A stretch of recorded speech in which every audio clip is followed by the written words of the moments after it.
This question comes to us from E, and E writes this: Pastor Richard, last week one of my friends was going on and on about something he called Keswick theology. I struggled to understand him as he was pretty fired up about it. What is Keswick theology, and how is it easily spotted? Why would my friend have been so fired up? Thanks, E.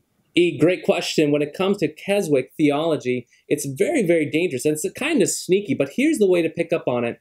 Keswick theology has a two-tiered approach of Christianity. In other words, you have this establishment of being saved in Jesus Christ. So there's an establishment of being saved in Jesus, but then there's a push to move to a second tier, usually higher or more advanced in some different realm. Now, the way to figure this out is to see and understand that people who hold to Keswick theology, they hold to Christ, but then they move to some other end. Jesus becomes a means to another end. So you want to listen for words such as higher or greater or more advanced. They don't want to rest in Jesus, and they want to move on to something else. In other words, Jesus can become simply like a base that is rounded to get back to home plate. But the reality is Christ is our home plate. Christ is not a means to greater hope. He's not a means to greater joy. Christ is our hope. Christ is our joy. So simply when you want to spot this and find out if a friend is holding to Keswick theology, simply confess Christ, that he is your all in all, that he is the author and perfecter of your salvation,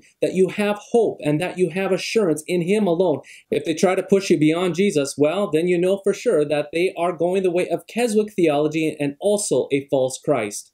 So I hope this helps, and we'll catch you next time.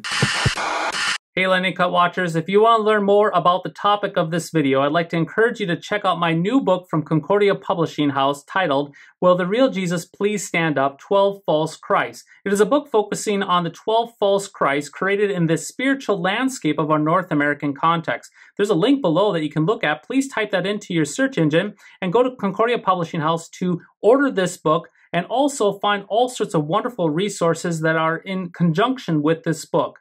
Also, 25 likes and 25 comments on this video will boost it for others to see.